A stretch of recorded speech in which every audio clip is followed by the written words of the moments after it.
to the show, and I'm your host, Greg Fenton. Each week, we explore topics and ideas related to the experience of people with conflict and look to promote the profession of conflict resolvers. We are available to connect with at fentonmediation@gmail.com and at 647-227-4734. Check out the Facebook page for Mediation Station and the group to ask to become a member. Also visit YouTube channel, Fenton Mediation, to see videos of past shows. Listen to podcasts of Mediation Station on SoundCloud, Apple Podcasts, and Google Podcasts. Please follow us at our Twitter account at Fenton Mediation. The conversation today is called Minding Your Business in Mediation. With me will be, very shortly, Sam Wales. The program continues live each Sunday night from 8 to 9 p.m. through Zoom. We will engage in conversation with everyone attending, able to listen and watch the conversation. Microphones and webcams will be closed, and if anyone wants to contribute anything, there are two options.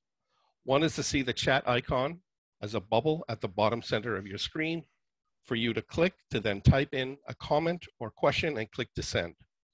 Or you can click on the reaction icon that's also located in the bottom center of your screen for us to see. You'll click the hand icon within that, and your finger, your hand, as being illustrated right now through Laura, thumbs up, and we'll notice that and we'll open up your microphone only, not your camera. And then you can speak to share your comment or question. And then we'll again close your microphone. The show is being recorded for both video and audio purposes that will be uploaded for public access on SoundCloud, Apple Podcasts, and Google Podcasts to listen to once the show is edited. I just want to put out a public acknowledgement to Anthony and Laura for their efforts and work in doing so with the editing. Let's see, I had a little article before I wanted to get into the conversation with Sam. This is called North Kentucky Avenue Murder Case Could Be Resolved by Mediation.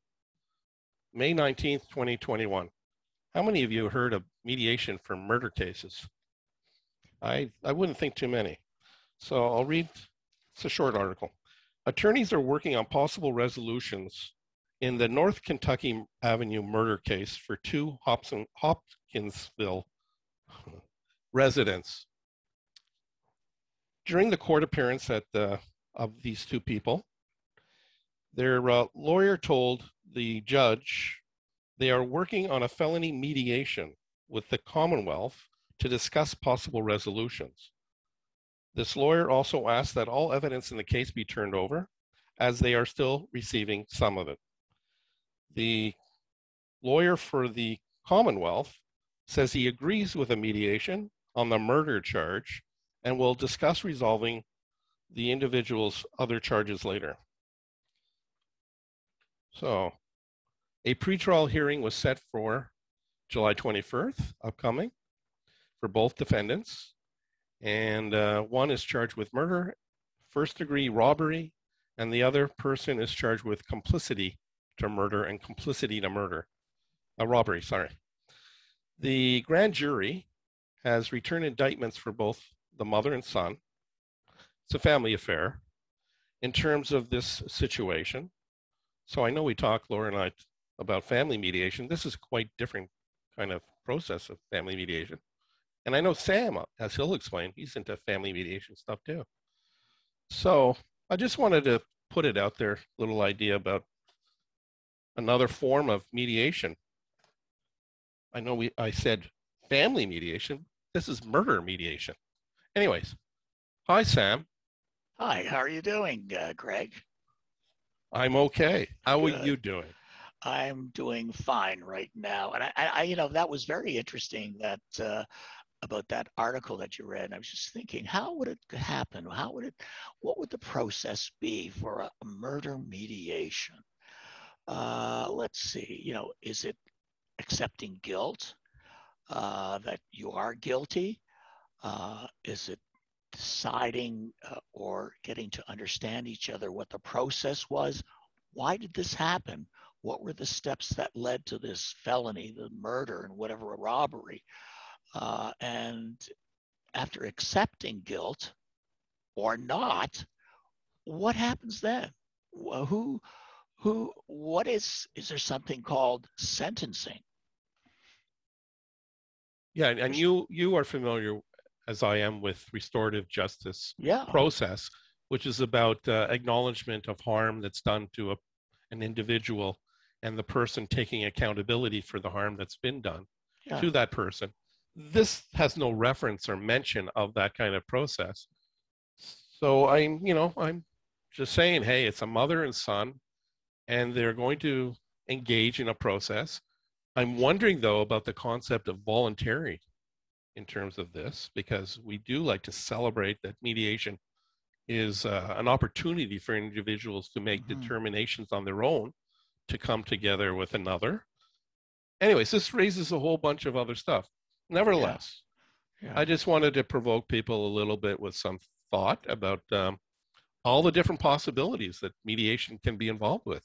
yeah. It's almost like having restorative one step before instead of after. It's usually after guilt. It's usually after it could be prison, it could be something else, it could be something minor, but it's getting the two parties or three or whatever number of parties together and talking it through and getting some understanding and you know really bringing it to a point where there is no conflict, where there's acceptance on both sides. But this is it's very interesting. I'd like to get that article from you and take a look at and follow this case and see how it works. Very interesting. I, I can share that with you off air. As Absolutely. yeah, and we could further unpack that. You and I go back a number of years. We Yes. have and I will say this for myself, we have a strong relationship, even Yeah. if we haven't been actively interacting for, I would say, since about 2015, 2016. Yeah, it's when I was doing the volunteer mediation at Conflict Mediation Services. After that, I left there in 2010, the Yeah, beginning January. What I recall about 2015 is that I don't want to name that organization. It's the other one from OAFM. And we both met, and you were in attendance at the Aga Khan Museum. Do you remember right. that? Yeah, yeah. Yeah, that was the first scheduled conference for that organization. Wow, And I believe that was the last time we actually saw each other. that's amazing. So, what was that historical connection for us? Just unpack that a little bit.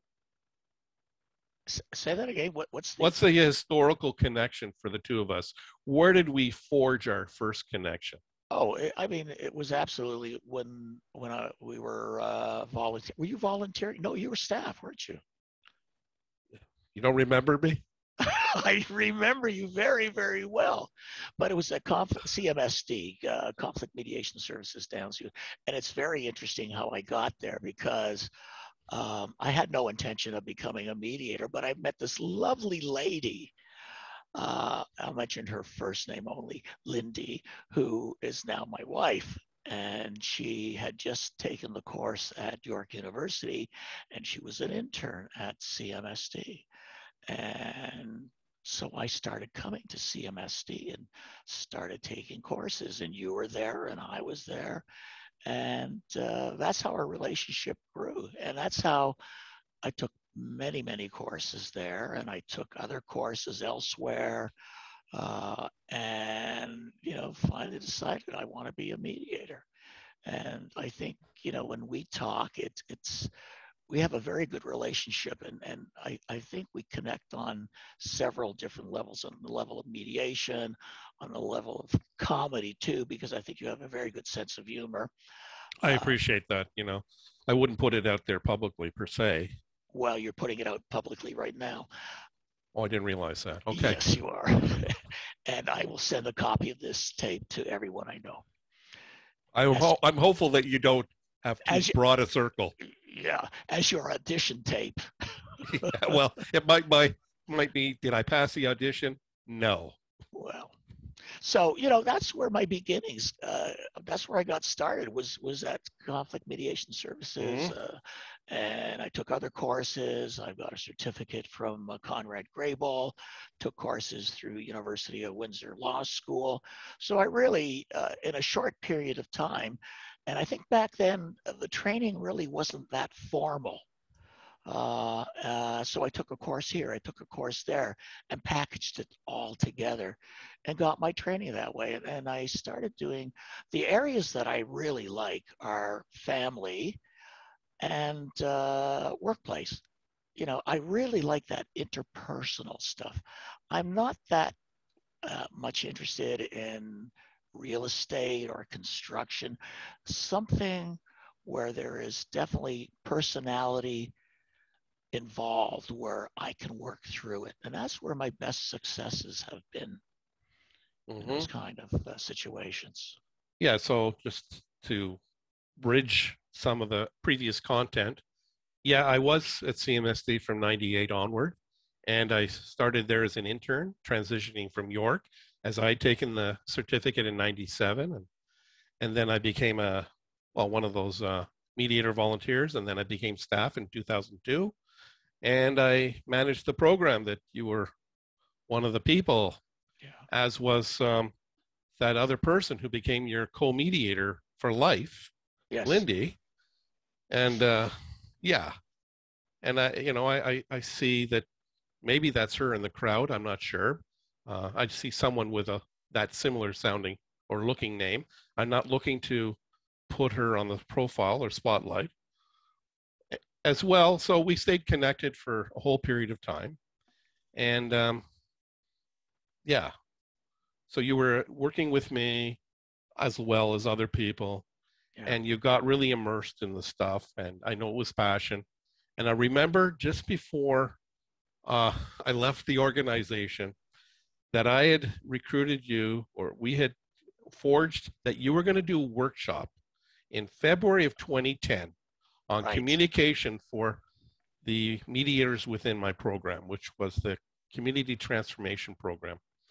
Unfortunately, that didn't happen because I was no longer there, and the organization didn't decide to continue forward with whatever was organized already. And they went off course. And within basically just over a year, they closed up in March of 2011, which I know another person in the crowd there who's prominent. Her first name starts with L as well, Lynn. She would be very aware of the journey. So, as you mentioned, you and I connect on a number of levels. Yeah. And today we're going to talk about minding your business in mediation. There's a bit of a pause there, and that's why I am deliberately pausing, because we've got some points there. So you have a history too of working in the film industry. Mm-hmm. Yeah, I remember Film, that. Yeah. film and television for many, many years, and going into mediation was really it was interesting because I worked mostly on commercials, and commercials is about communicating, and you watch the TV and you see, and they're communicating to you to buy this. This is great. But then when you're there on set, there's no communication. It's chaos. Yes, there is a little bit of communication, but then transferring over to mediation, it's all about communication. It's If there's no communication, there's nothing there. And that's what really got to me, was the difference between the film and television business and mediation, was that key um, thing, that one thing, that communication. One was missing a lot of it, and one was focusing on it. And that's what I like about mediation. It's the focus, and it's actually, um, I would have to say, it's when I say focus, it's interesting because that's also part of mindfulness, is focus. And as a mediator, what am I doing as a mediator? I'm focusing. And am I focusing in the right way? What's going on in my mind? What's going on in my body? And I think you're going to lead me into a topic about that, aren't you, Greg?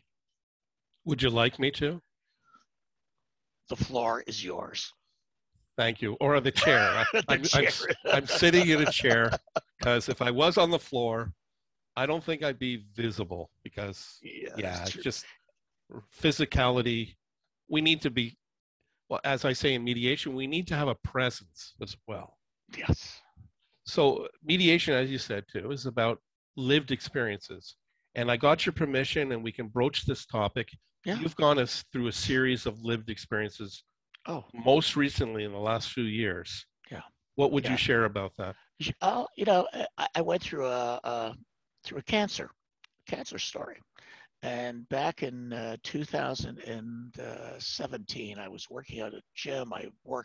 Just got a new membership, and every week I was getting slower and slower and slower, and I couldn't do it. I put my membership on hold, and so I was finally in January of 2018 diagnosed with a blood cancer, a bone marrow cancer called myelofibrosis, which is a rare cancer.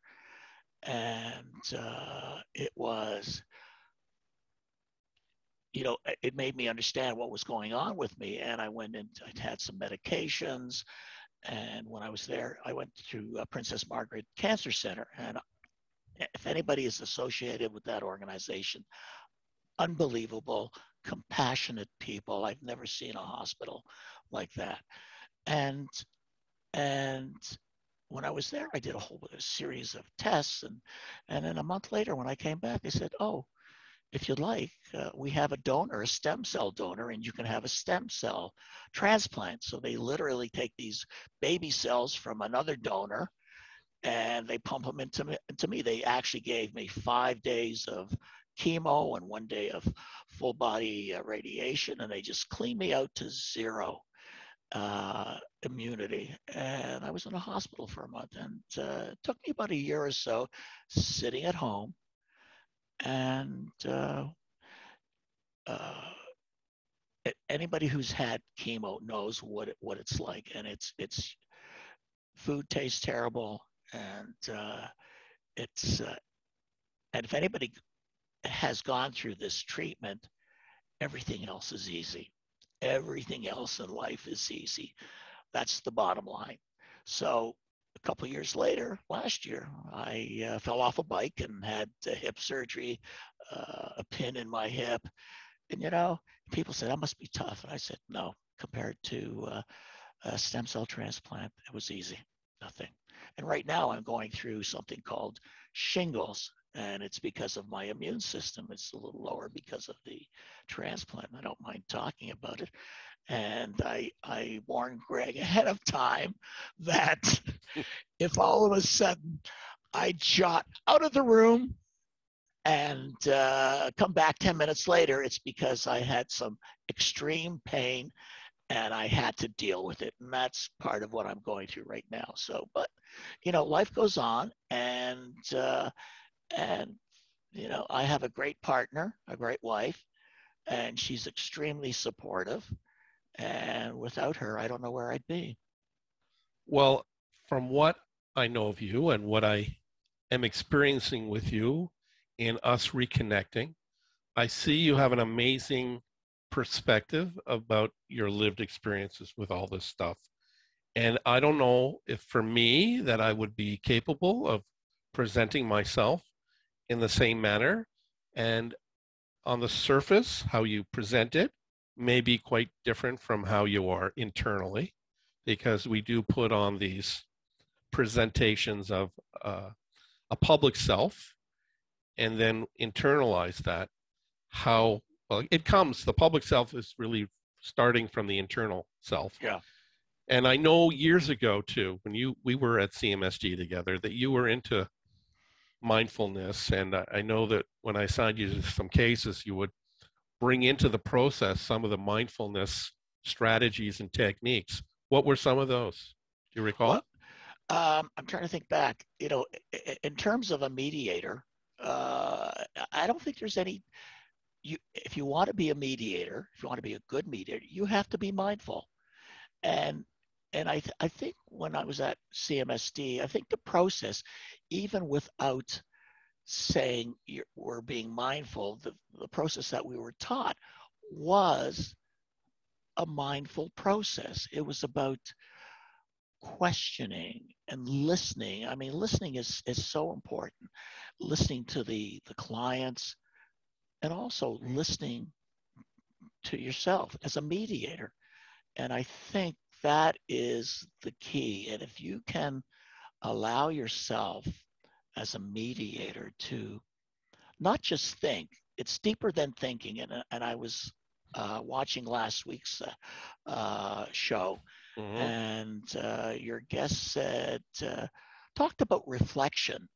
And it was very interesting. And I thought, yeah, and I haven't done that for a while. Right at the end of the day, you sit back in your chair or lie in your bed and you reflect about the day. What was good? What could have been done better?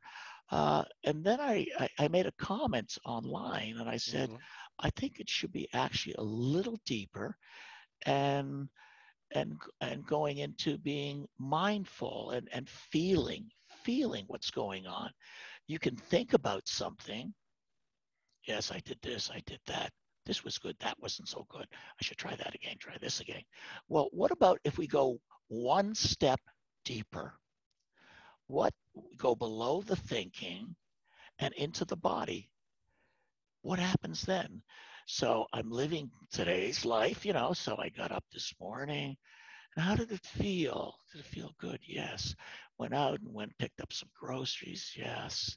I'm beyond the thinking and feeling what it's like doing these various activities in my life. And so, what happens in mediation? Uh, yes, we ask a lot of questions, but it's what's going on inside us when we're asking these questions. Are we feeling the response from that person, the parties, the clients? And I think it's really about going to a deeper level. And anybody who has not done mindfulness or mediation or meditation, rather, will think, what's he talking about? What is he talking about? I have a friend who says, I can't meditate. And it's not about that. It's, it's there, and it's there by just learning how to do it. Well, just to be clear, grammatically, there's only a difference of a letter between mediation and meditation, the letter A. For example, what would you say? How do you see the practice of mindfulness and self-awareness intersecting? Reflect If on that. I see I, how you're reflecting. I think I think they're pretty much similar. Let me write that. What were those two words? I think Mindfulness and self-awareness. How do you see them crossing within, or maybe even being one of the same and the same? that's my answer. They are one and the same. How do you how do you sit in a mediation room as a mediator if you're not self-aware? If you're not aware in total in the mediation room, sitting there with several parties, how do you feel as a mediator? Are you picking up sensations? Are you picking up feelings from the parties? It's really about understanding what's happening to you. And you can only start with yourself, because if you're not comfortable with yourself, how are you going to mediate? As new mediators, we've seen people go in and talk and don't relax into the moment. And whatever tone you set for the mediation is the tone that your parties are going to feel. And it's really up to you. When I go on a meditation retreat, it's I have the teacher there and they set the tone and we all relax into it. So you've got to set that tone in the mediation room by self-awareness, Mm-hmm. um, bringing that softness. And I think we've talked about it a lot, is allowing for silence. And silence is a big part of mindfulness and meditation, but it's also a big part of mediation. Wouldn't you agree? If I said no to you, how would you feel about that? I would say that think Not that about I am going to say no. I just wanted to see how you felt. no. Well, I'd say, well, think back on some of your mediations. I'm totally attuned and aligned with what you're saying. Yeah. So, but what I'm saying to somebody who is not attuned to it, silence, the old saying is silence is golden.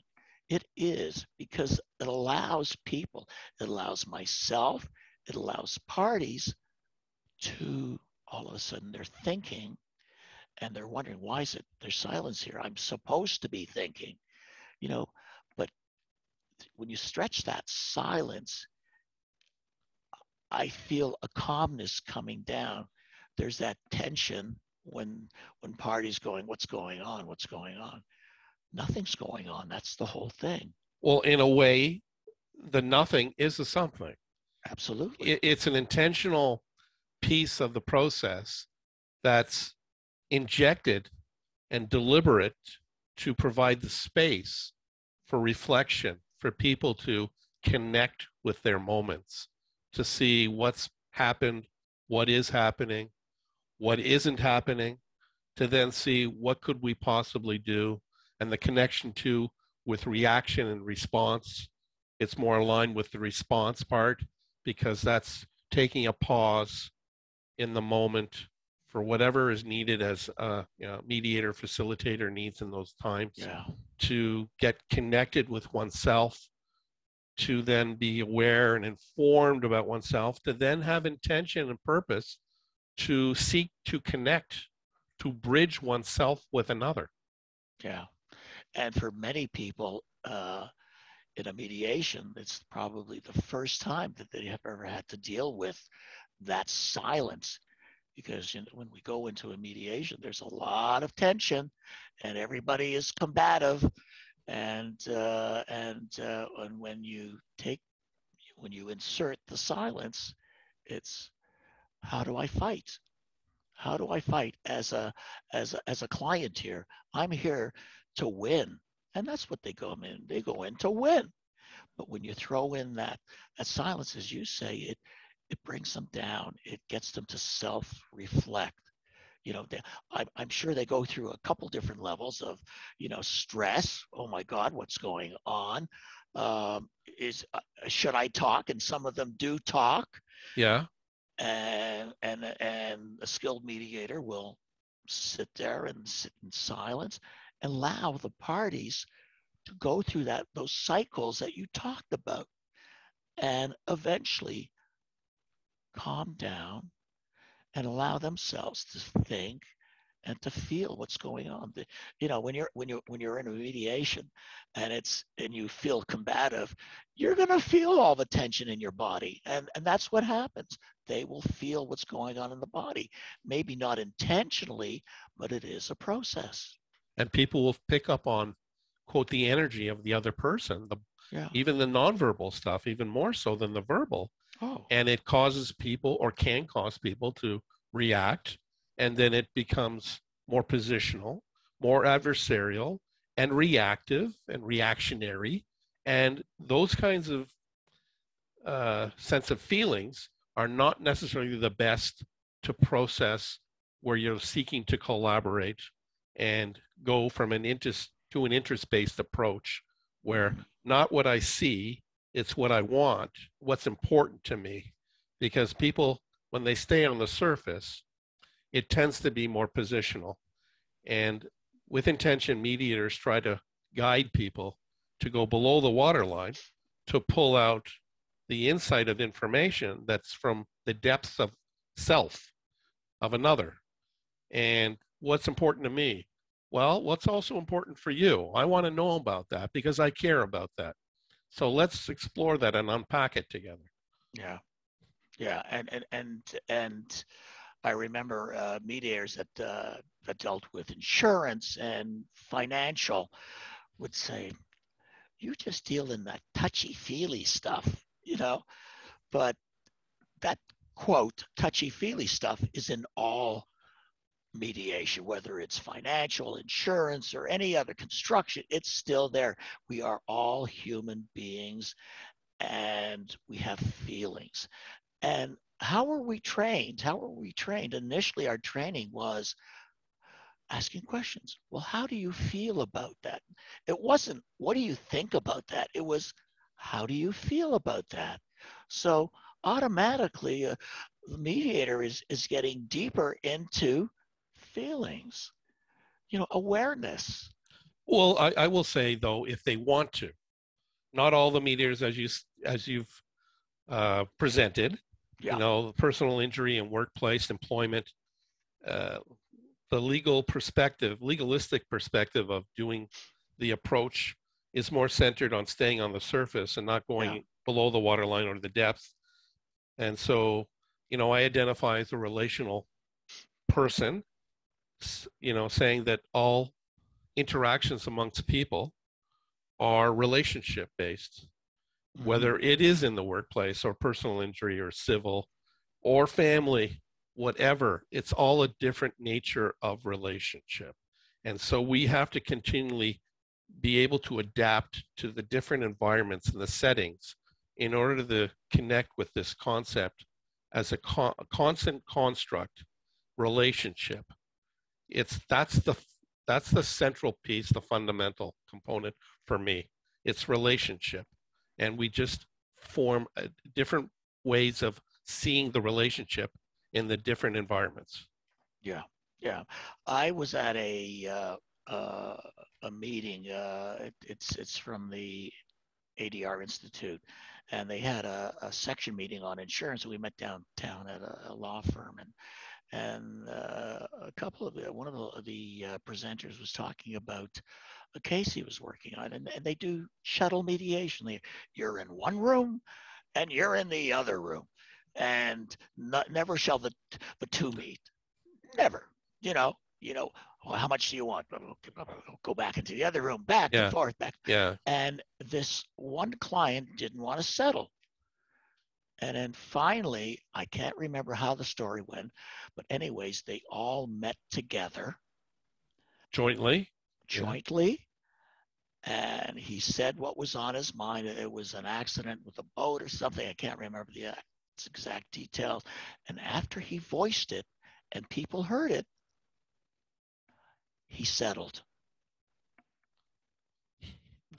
And the realization for that to happen from your perspective Was that people need to be heard and understood.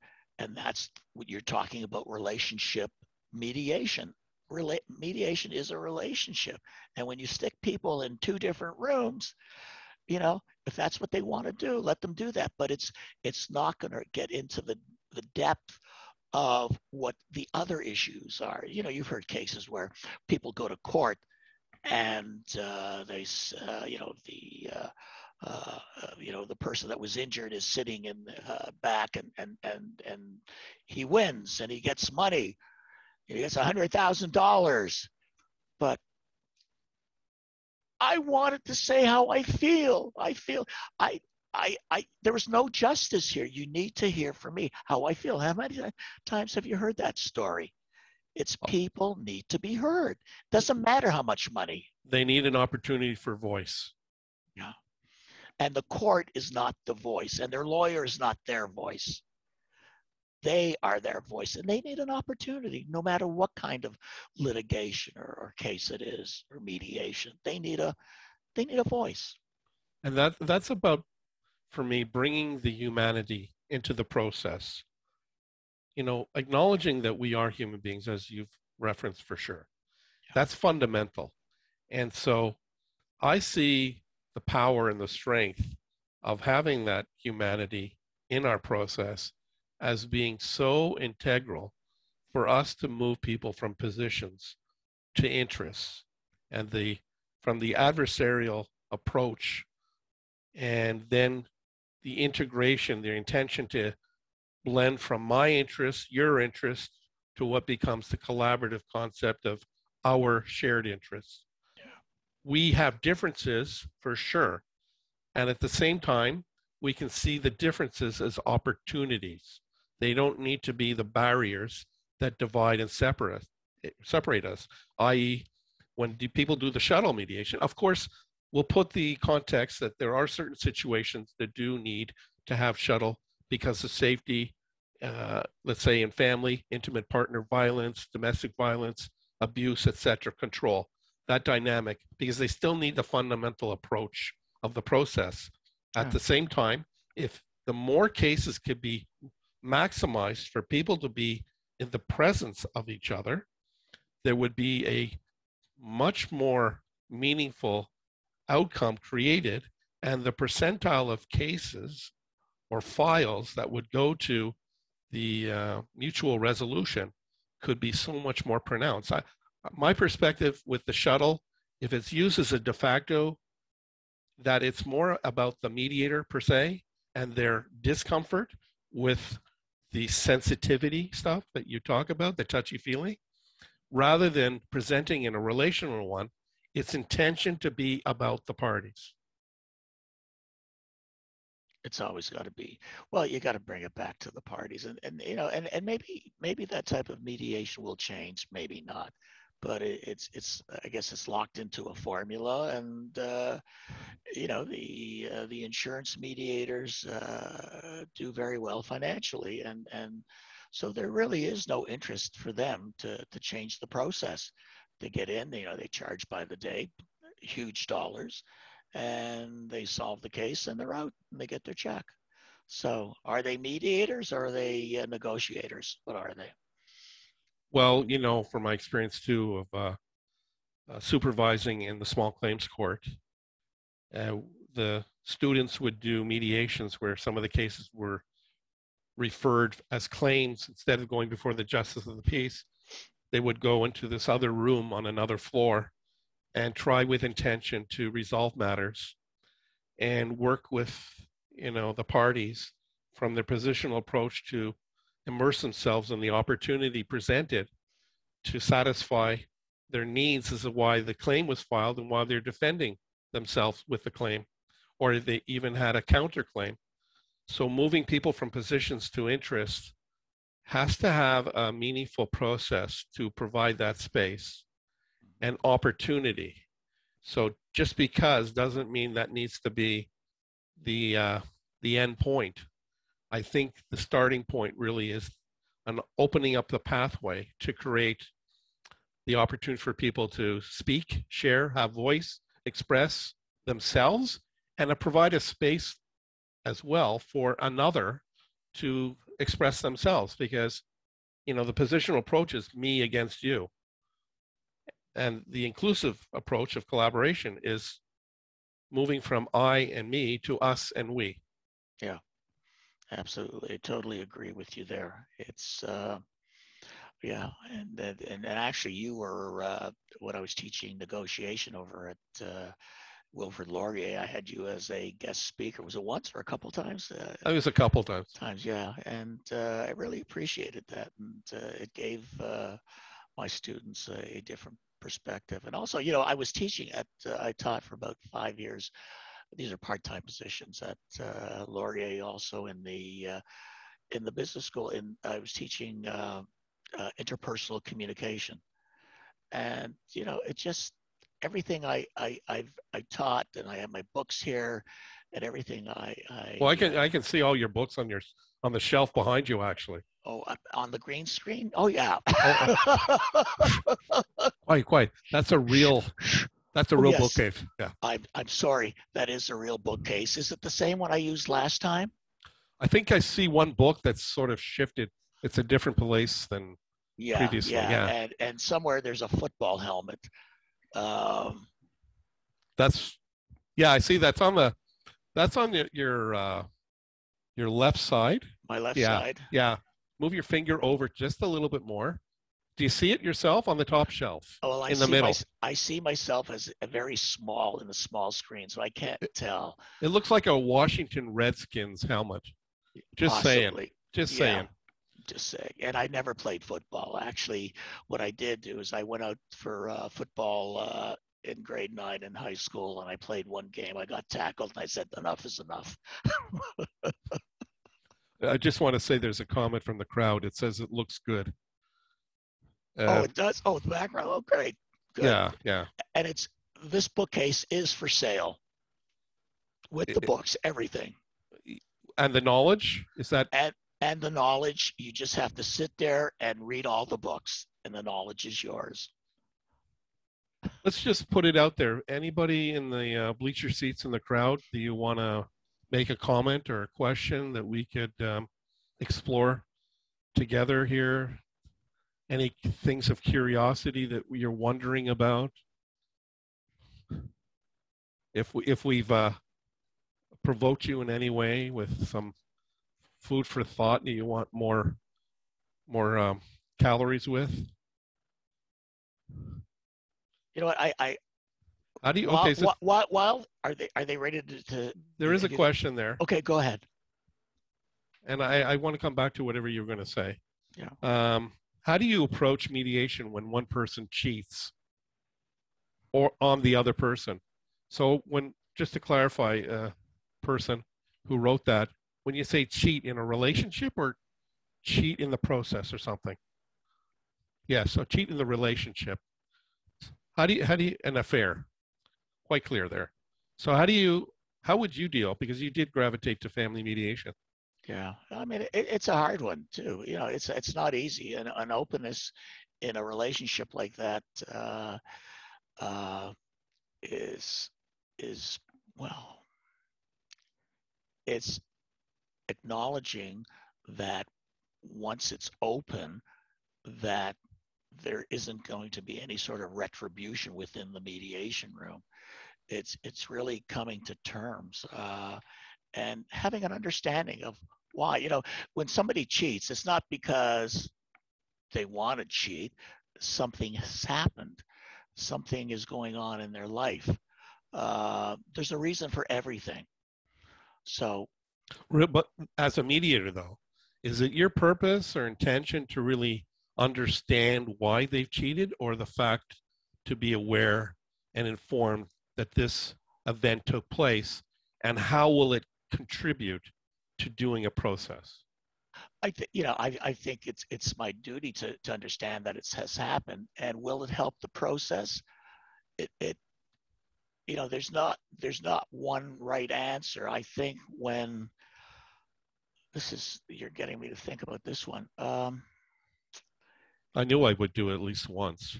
Yeah, that's the once, and that's all you're limited to. Also, Yeah, it's my quota. okay, okay. And But at least, though, unpack this one with me. Give me that at least. Yeah, at least and I still have a quota to reach to for you. That's fine. I'm up to the task. Okay, so it's open. It's open to allowing the party to be open. I mean, it really is, and to create a feeling of understanding, to create a situation in a mediation room, no matter what the situation. So somebody cheated, okay. So let me add to that a little bit. So you as the third person in the room, yeah, within there, and you're supposed to be, quote, this neutral, impartial. And we talk about the concept of judgment. How do you, with being aware and informed that someone's cheated on this other person, that you're supposed to do this process to try to equip them with the conditions for them to make the decision so that they can walk on with their lives? How do you not be judgmental about one person relative to the other? So does the other party knows that they've been cheated on? Is that what you're saying? Yeah. So I particularly, it's about going beyond the cheating. As I was saying, everything happens for a reason. And that's the whole thing, is why did it happen? What was going on? And as a mediator, I can be neutral. Of course I can. And when I go So into you're not affected by the information that's presented in the room? I am affected, but then I listen to it. I judge for myself. What am I thinking and what am I feeling? And I push it back. And that's what you have to do. You have to be mindful of I have to be mindful of myself as a mediator. What's going on? Oh, he cheated. Not good. Okay, we're human beings. The thought comes. But then as human beings, we have the strength to push it to the back and come back to our neutral position. Or if you don't mind me saying, compartmentalize it, put it in a space, in a place that Yeah, would provide for, yeah. us to be able to more effectively navigate things for the benefit of the parties to work Mm-hmm. with. I want to present, there's a comment from the crowd. There's a couple. There's another question too. Greg, you mentioned that much of the information lies below the surface, and the party should be, and the party should to be encouraged to provide as much information as possible in order to move the process forward. The more information on the table, the more opportunities lie ahead. I think that's what one of our intentions with mediation is, that we get people to open up to share their own perspective so the other one can hear and learn, especially about stuff that they may thought about or wasn't even aware or even didn't think about, that's more tangibles, concretes to work with, to be informed. I think the power of mediation is being informed of things that we weren't. The light bulb moments go off, right? It's like, hey, I didn't know that. I wasn't aware of that. Now that I'm aware of it, what do I do with it? So that's part of the journey that we do as mediators, to try to help sort people out without taking sides and making judgment about that information. So there's a question. What approach do you recommend when it's a mediator your issue conflict is with? What was that question? I didn't understand that. What is? What approach do you recommend when it's a mediator you have an issue, your issue or conflict is with? If there, you mean the If question is that the mediator, you have an issue with the particular mediator? is that what it means? Maybe. Yes. Maybe Well, that's when the mediator, if that, I'll, that I'll answer it and then you answer your own way. If there's an issue of a mediator with a particular party, that's a problem for the mediator to do their process. And I would say they need to remove themselves from the process. yeah. So what I'm hearing is that the one party is having an issue with the mediator. So automatically, let's take a break or get to that break and talk about it and Mm-hmm. find out what the issue is. We don't know if from my perspective, is we don't know if the mediator should be remove themselves from the case, depending what the issue is. If there is a conflict of interest, absolutely. You can't be neutral. If it's my brother-in-law, I'm not taking it. Well, you probably would have decided on that before you even Well, organize a process, right? well, I would have decided, and I would have given the $1 million. Okay, so there's a deeper story here that we won't have time to unpack. No, Though I no, do want to no. present that if your brother-in-law wants to reach out, Yeah. we are available to do a process with you and him. Or, Yeah, and split the fee and the money. Okay, so one of the things I wrote down here when before I came on, we're talking about mindfulness, is thoughts are like clouds, and sometimes we get so involved with our thoughts. I this person is this, and I am this, and you are this, and we get so cluttered. And one of the most important things that I learned from mindfulness or meditation, whatever you want to call it, and people are afraid of meditation because I think I said something before about it, think it's sort of well, hocus you're floating pocus. around in the mediation on a carpet. Yeah, yeah, which is not true. So, No. anyways, thoughts are like clouds, and we got to remember that thoughts are not really us. It's not who we are. How do we get thoughts? Thoughts are the way we were brought up. We learn certain things. They're embedded into our memory. What society thinks and what society believes in. What we learn in school. What our teachers tell us. So when a cloud comes by, it's some people like to grab onto it and say, this is the truth, but not necessarily. So I we would say, need to, whose truth is that? Like, yeah, I was watching CNN and they said that, Fox News is not news. Now, that's what they said, is so that's my thought, and I grab onto it, and I hate Fox News because of that. But who knows? You have to be your own judge. You have to take a look at everything on your own. You can't just take a thought and say, this is it. You have to go deeper. You have to be introspective. You have to understand what is the background of this. I think I understand what you're saying. Yeah, we talk about the curiosity. You have to be curious. Yeah. I think, and I presented this numerous times on different past episodes, that before the curiosity, there's this concept of openness. People have to have the sense that, yes, I'm going to be receptive to hearing new information. It's not all about me, self only, because you mentioned earlier too, the self-awareness has to fundamentally starts from within, from self. Yeah. And it doesn't therefore stay within self. There's intention and purpose to seek to transition from self to another. And that's the relationship building, connecting, the bridging of from I and Yeah. me to us and we. Yeah, you talk about curiosity. In the meditation or mindfulness world, there's a term that's used quite often, and it's a very important term. It's called beginner's mind. Can you, how about So, better explaining that? it's really about starting with a clear slate. Is that the term? Yeah, I think it's beginner's mind. Or yeah, so having a clean slate and not coming in with any preset ideas.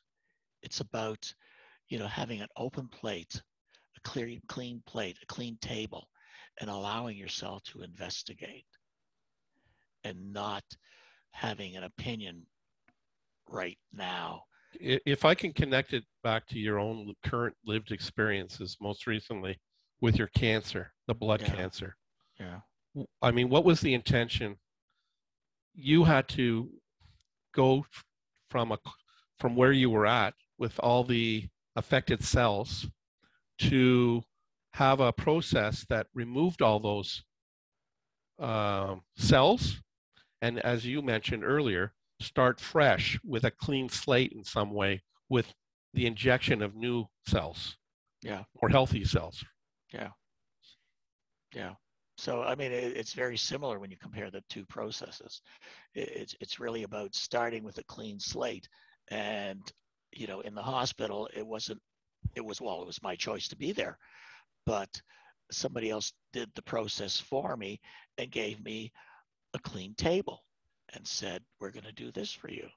So with a beginner's mind, it's the same thing. It's about um, when, when we, even as mediators, when we go into it, we do get opinions. We start to form opinions when we start to meet the clients beforehand. Can I soften that word to perspectives?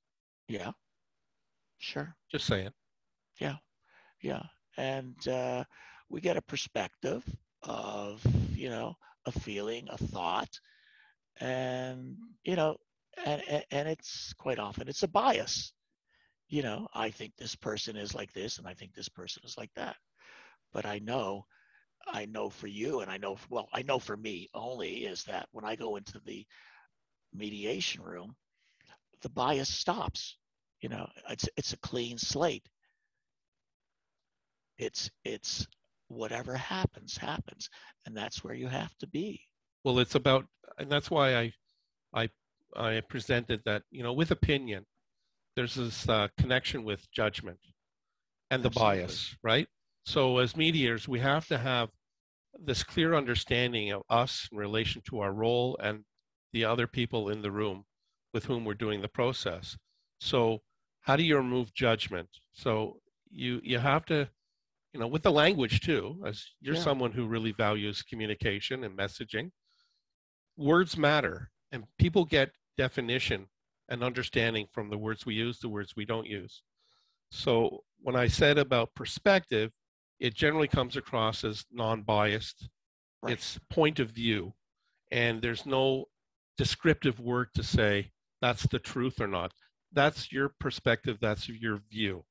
Yeah. And so then, you want everybody in the room to present their perspectives, their views, that has the removal of judgment, not the removal of feeling and how one has been affected and what one wants to do, to then try to move it along to a place where we can actually try to see we can work together and collaborate. Yeah. You're right. Opinion. When I use the word opinion, it's a fact. Well, It's almost like a. it comes across from one when I say, hey, my opinion is, or your Yeah. opinion is. Yeah. And my opinion is that I'm right. Right, correct, yeah. Yeah. And a perspective is a way of looking at something. It's a visual thing. This is from where I am, for where I'm standing, and with my background and my history, I see it this way. How do you see it? You know, it's really you're right. And I'm glad you took me off that word opinion and put me back down into perspective, because that's what it is. Opinions are more of a factual thing. Yeah, and that was one of the messages too at CMS Day that I really wanted to encourage people to connect with, that we weren't dealing with facts, right and wrong, judgment, blame. It's people living experiences and forming from those, experiencing their feelings with that and having perspectives. So it was another way to navigate people from positions to interests. Yeah. Yeah, I think that's a great way of having a perspective. What's your perspective? And that's really, well, I see it this way, and it's tailoring the words while you're working with them, and that's a whole big job of catching the words that they use and helping them understand what they're saying, and say, do you think you might mean this, or it might be, would you say it differently? Or you say, hey, you just mentioned about, I just heard you mention this. What do you mean by that? Or what does that Yeah, mean to you? yeah. Provide the space for them to contribute from their own perspective. And expand, Yeah. expand. And then once you get in there, that digging deeper, and that's what I love to do in mediation is to dig and dig and dig and dig. So they start answering questions and they get into a different mode. They're not firm. I don't understand that.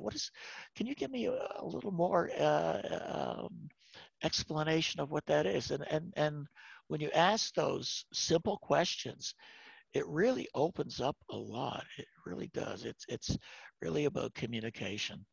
And that's the And active listening skill. yeah, and Being my wife. connected to the moment, connecting it to with the mindfulness, the self-awareness, the reflection. Yeah, it's all within the same. I don't know what to call it. All in the same realm. It's all part of the same. And yeah, and I'm going to give myself a little plug right now. My wife and I were building an online course, and we have differences about our perspective on it, not opinion, but she's calling it more. I take it because I was in the film business for many years. I look at it in terms of advertising, and she looks at it in terms of communication.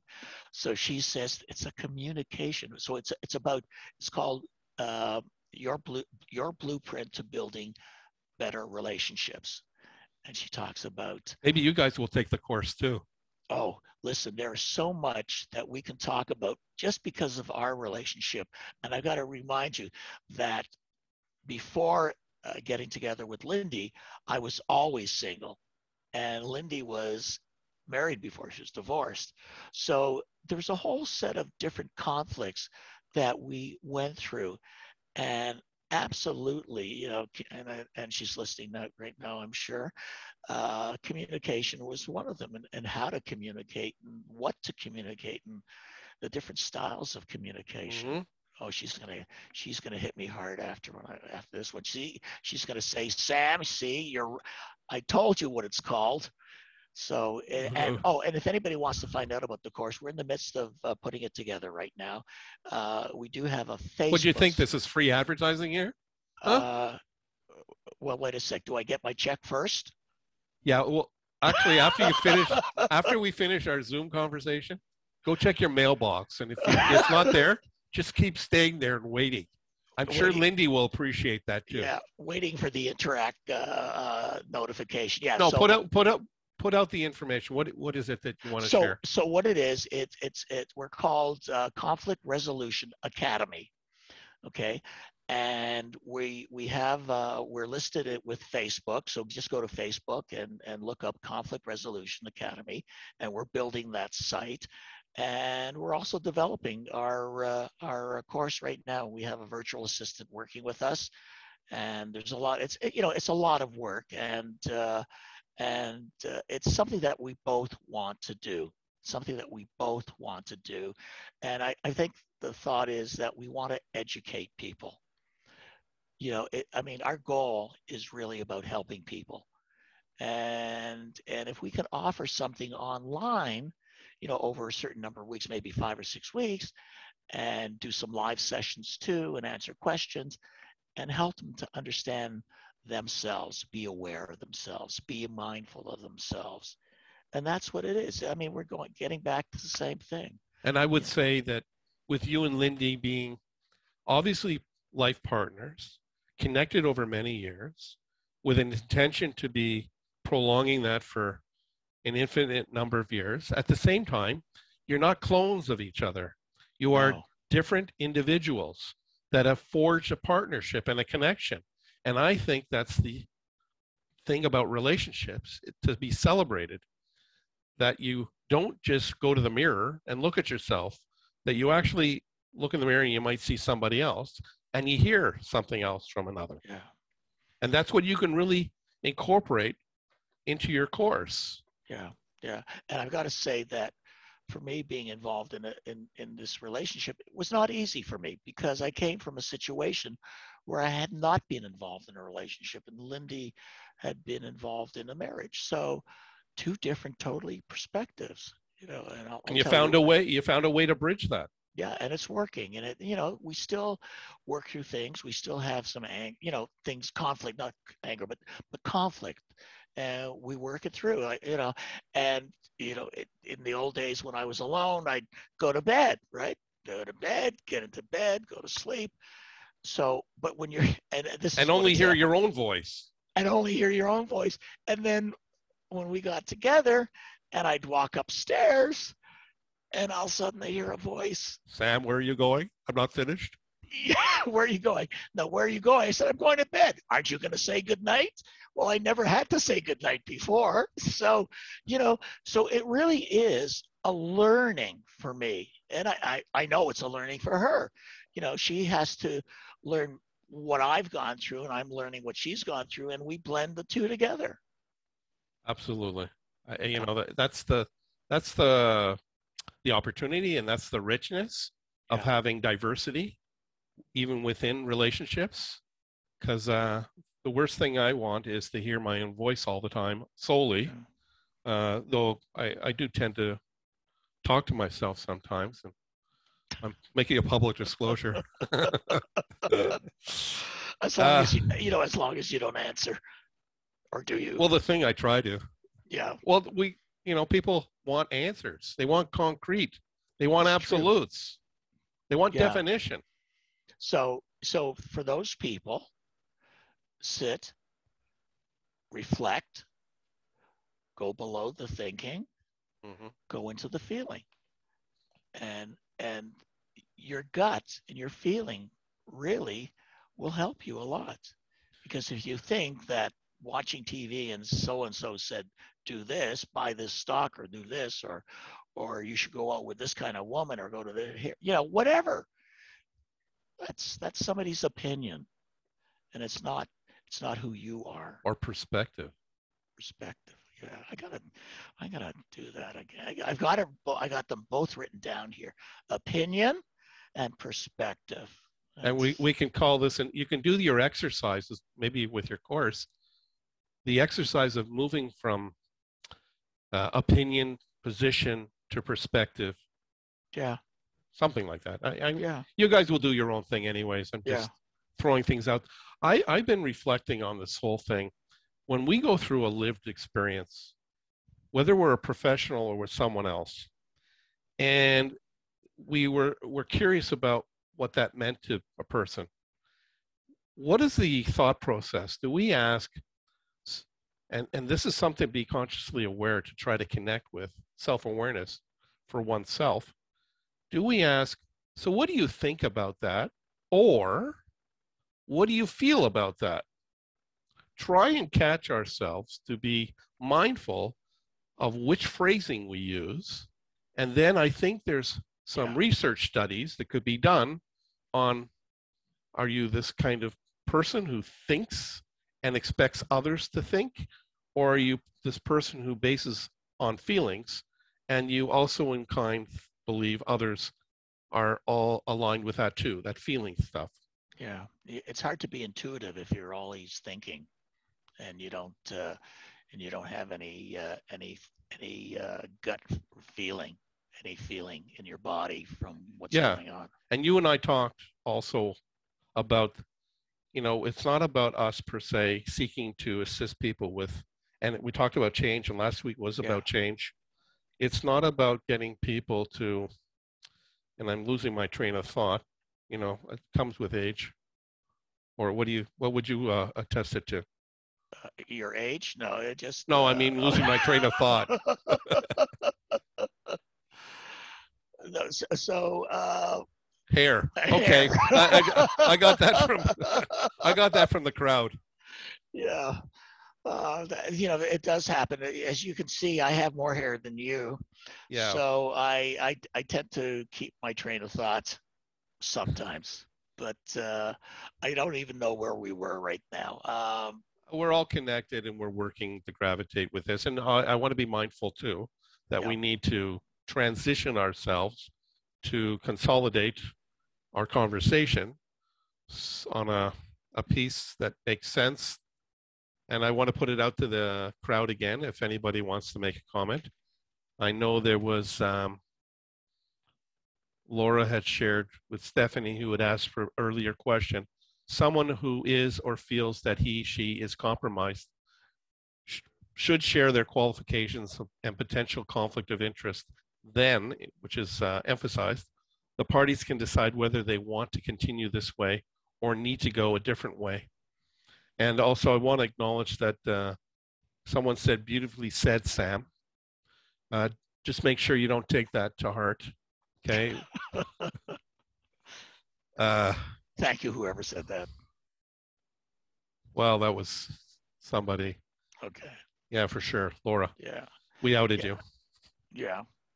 Yeah, no, for sure. I think, I mean, it's really interesting talking about what we've been talking about, and it's connection, it's mindfulness, it's awareness, and it is so.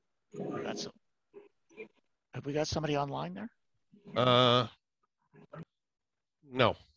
There was someone with their mic open, and they've closed it. So okay, appreciate it.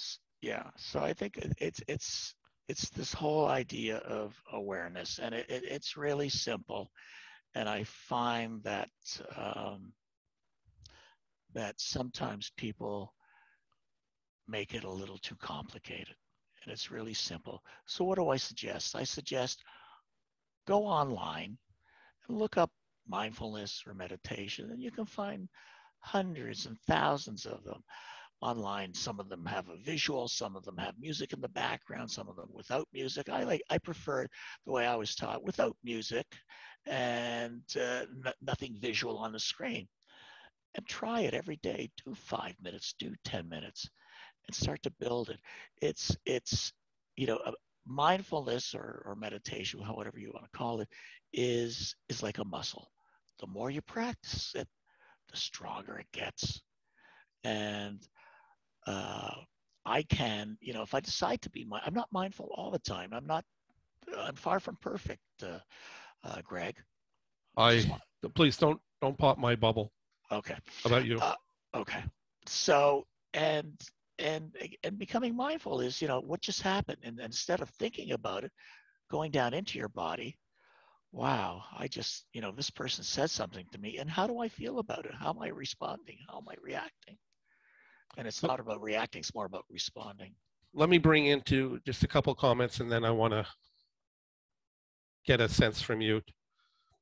Opinion and perspective, thinking and feeling, mediation and mindfulness. Some great takeaways tonight. Thank you. And then thank you very much. This was the most real discussion we have had thus far. So you get a gold star for sure. Thank you. On that. And what do you want people to really, in a way, if you can consolidate it, to feel that they've been informed and brought to their conscious level about our conversation? I want people to allow themselves to relax. Okay.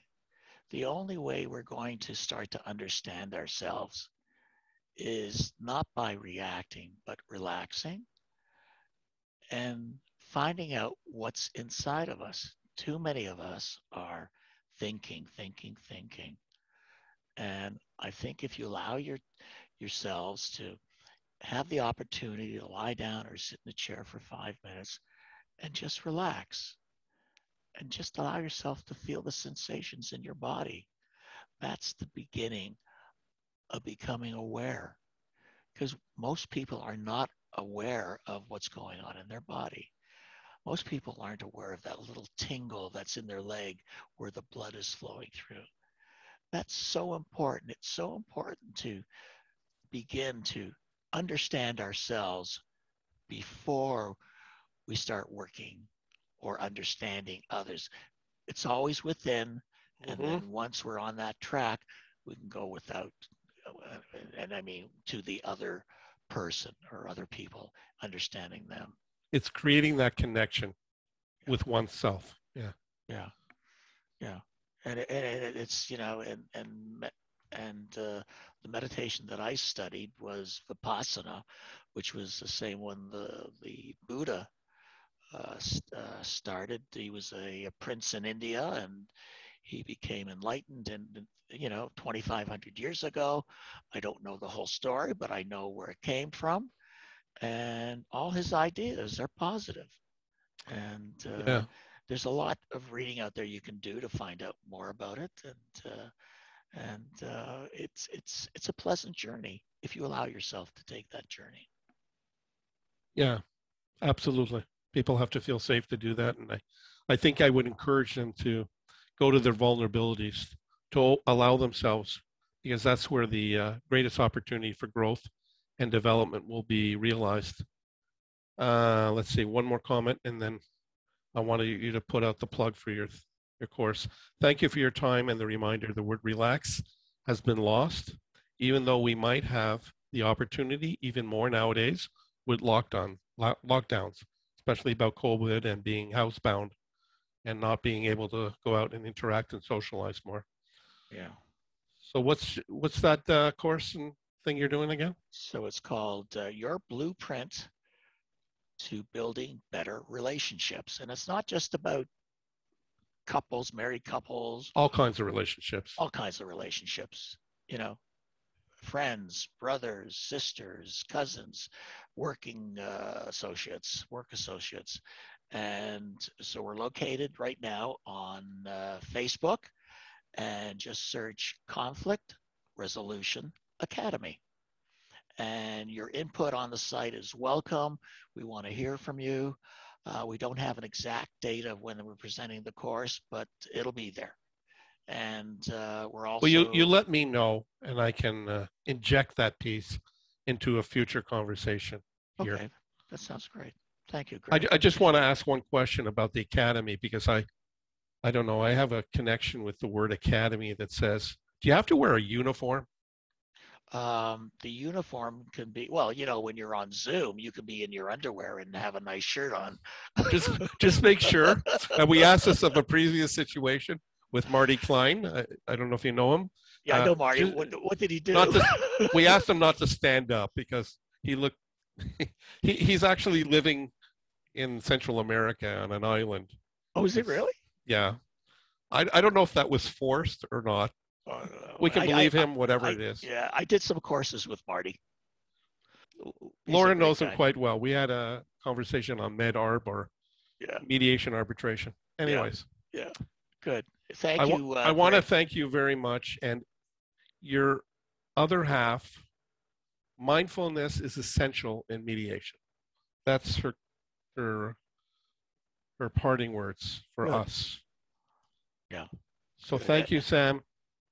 And I want to I want to thank you for the opportunity to get together and really tonight, this hour and 15 or whatever it is really like a conversation that we typically have and in the depth that we, of the whole idea of, of mediation and the connection, the relationship. Yeah. And I know that we both think the same way, and of course I have a better sense of humor than yours, but I put up with you. Well, I will just say to that in response that it's about providing you to think that, and that's important to me, how you think about yourself. And was that my perspective or was that my opinion of you? I don't know. I'll put it out. That's my perspective of you. Okay. Thank you very much. So if anybody doesn't have anything further to inject, because I know we're broaching into overtime, or we have actually, we'll go from there and say thanks, Sam. I really appreciate the reconnection. And it's great. Yeah, well, I'll just put it out there publicly too. You do have a better sense of humor, and I believe the comment was meant for you, Sam. I can feel that people have the love for you. That's fine. Yeah, and I care about you too. Don't forget that. I appreciate that. I'm aware of that, and I'm mindful of that too. Good. That's the way to be. Great evening. I really enjoyed all right. this. Thank you, and we'll. Laura and her partner, her better half, Laura, you know that. Anthony, they'll figure this out with the tweaking and the twerking and make some kind of respectful conversation video, and we'll put it out there for public access. Great. All right, so Laura, you want to do your thing? Anyways, thank you everyone else for sitting in and attending and contributing as you have, and we look forward to a future conversation together. Great. And it's nice to see you off camera, Lindy. See you next week. Yeah, take a look at her smile. Isn't it great? I make no judgment. Okay. Take care. Thank you very much. All right. Have a good night for sure. Bye. Be well. Okay.